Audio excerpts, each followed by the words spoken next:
Noong unang panahon, sa kaharian ng Milidam, walang kahit anong liwanag tuwing gabi.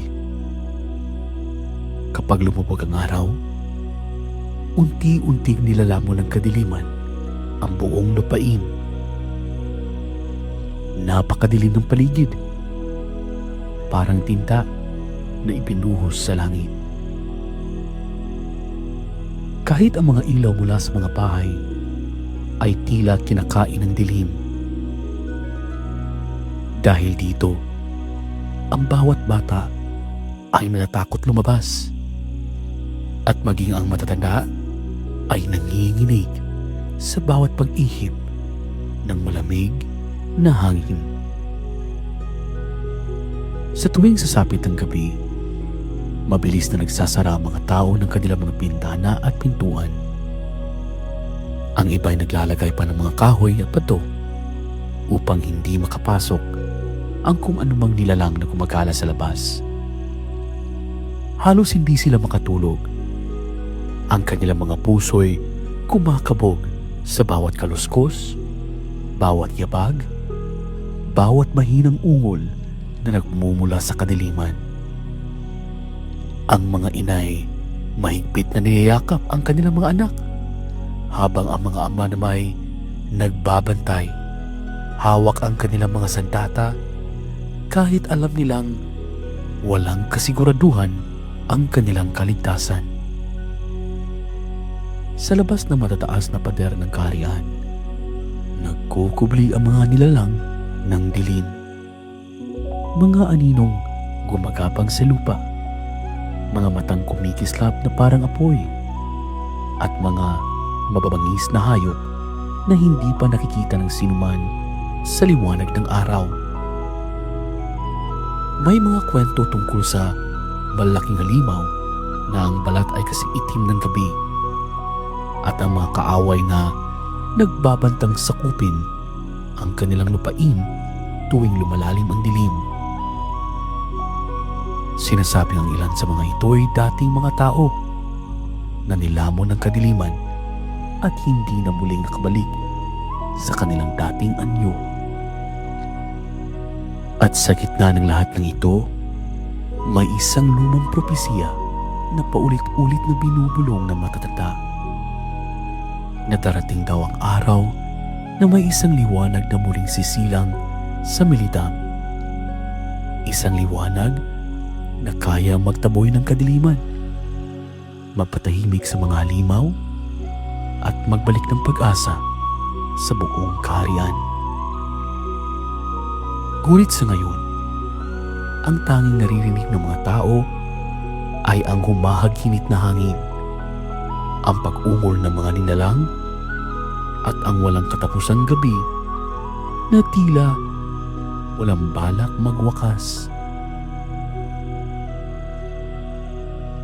Namumuno noon si Haring Silaw, isang pinunong kilala sa kanyang tapang at malasakit sa bayan.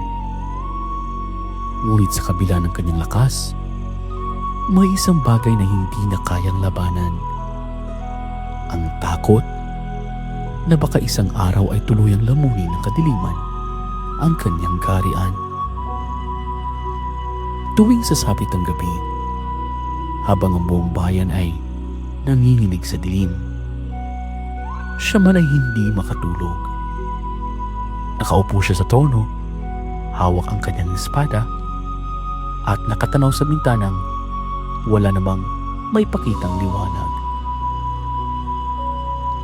Araw-araw, bago pa sumikat ang araw, pumupunta siya sa pinakamatandang dambana ng kaharian. Doon, sa harap ng lumang altar na gawa sa batong kumikislap noon, ngunit ngayon kupas na, ibinubuhos niya ang kanyang panalangin. Humihingi siya ng liwanag, hindi para sa sarili, kundi para sa kanyang mga nasasakupan na araw-araw ay nabubuhay sa takot. Liwanag, bulong niya. Kahit isang sinag lang, sapat na upang mabigyan ng pag-asa ang aking bayan. Isang dapit hapon, habang ang araw ay unti-unting lumulubog at ang langit ay nagiging kahel na parang nag-aalab. May kakaibang nangyari. Ang hangin ay biglang tumahimik. Ang mga ibon ay huminto sa paglipad. At ang lupa ay tila huminga ng malalim. Sa gitna ng liwanag ng papalubog na araw, may isang figurang unti-unting nabuo. Isang nilalang na nagliliwanag na parang apoy, ngunit hindi nakakasunog. Siya ang Haring Araw, ang makapangyarihang pinuno ng liwanag, ang tagabantay ng araw, at ang pinagmumula ng init at pag-asa. Ang kanyang balabal ay tila hinabi mula sa mismong sinag ng araw, at ang kanyang tinig ay malambot, ngunit malakas, parang sabay na bulong at kulog. Lumuhod si Haring Silaw, hindi dahil sa takot, kundi dahil sa paggalang. "Silaw, anak ko," wika ni Haring Araw, at ang kanyang tinig ay nagbigay ng init sa buong bulwagan. "Narinig ko ang iyong mga panalangin. Nararamdaman ko ang bigat ng iyong puso at ang pagnanais mong iligtas ang iyong bayan." Ngunit nagpatuloy siya at ang kanyang tinig ay naging mas seryoso. Ngunit ang liwanag ay hindi basta-basta ibinibigay. Ang liwanag ay isang biyayang kailangang alagaan, pangalagaan, at higit sa lahat, paghirapan. Hindi sapat ang tapang lamang, Silaw. Kailangan mo ring patunayan ng iyong puso ay handang magdala ng liwanag sa gitna ng pinakamalalim na dilim. Itinaas ni Haring Araw ang kanyang kamay, at mula sa kanyang palad ay lumitaw ang 3 aninong hugis bato. Maliit, kumikislap, at tila may sariling buhay. Upang magkaroon ng ilaw tuwing gabi ang iyong kaharian, sabi niya, kailangan mong hanapin ang 3 batong hiyas.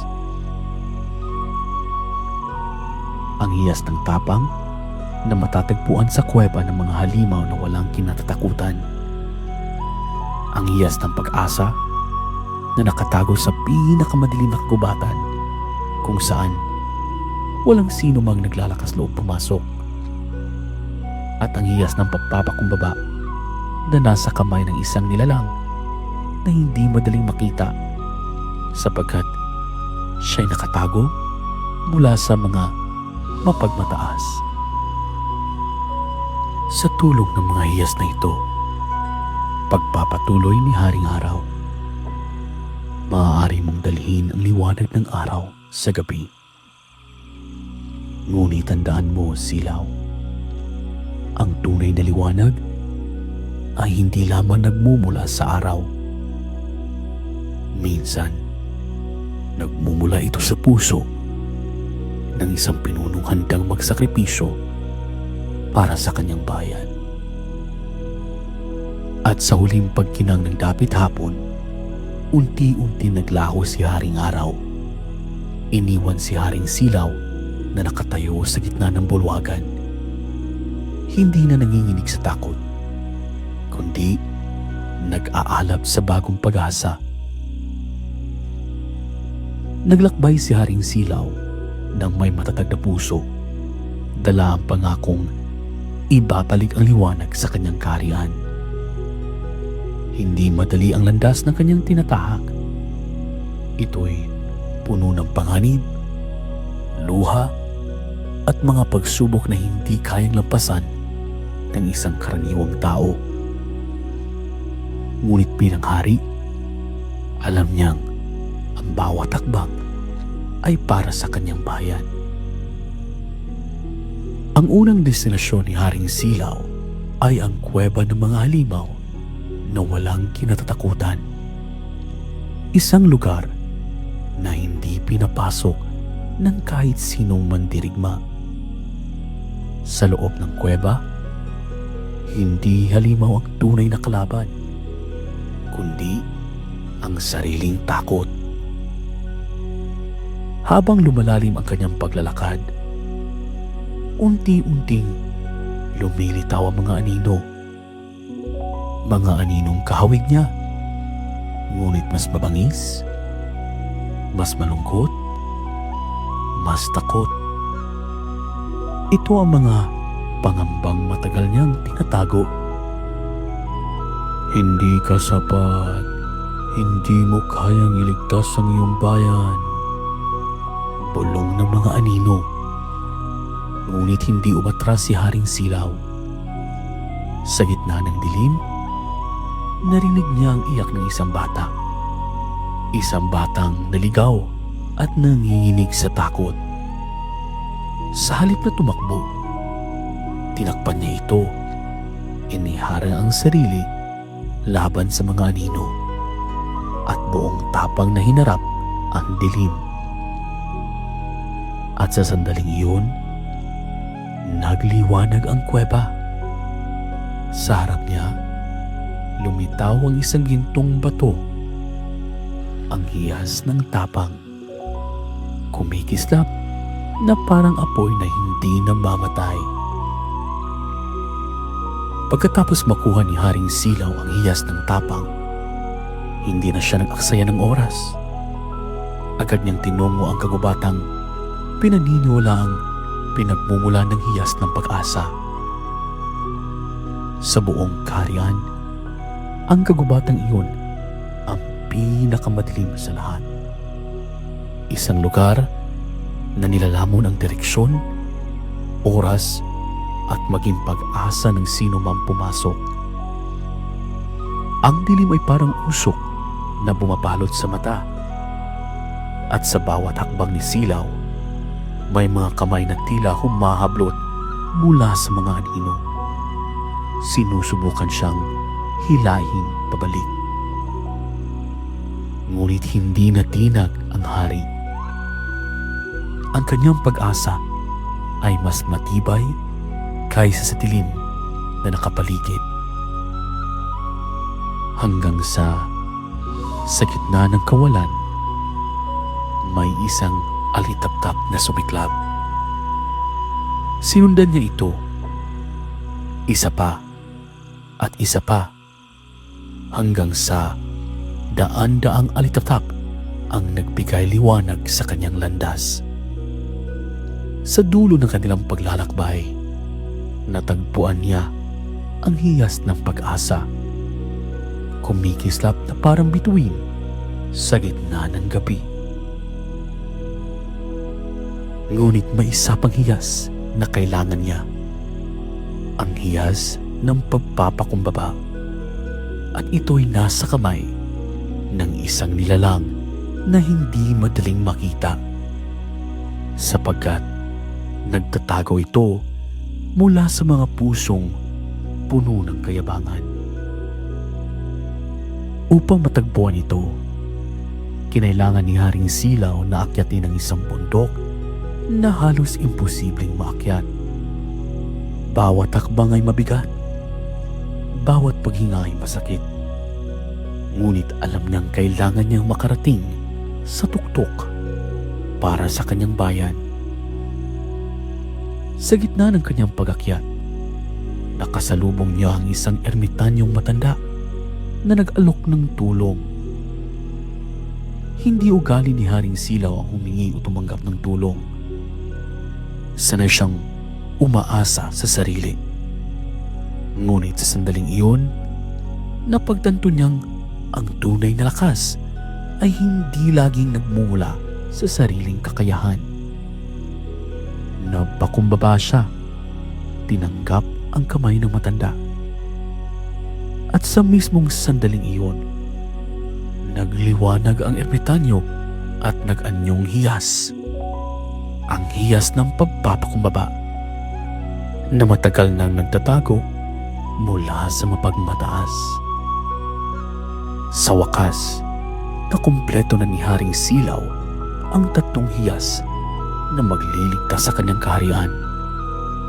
Tapang, pag-asa at pagpapakumbaba, mga bertud na higit pa sa anumang kapangyarihan.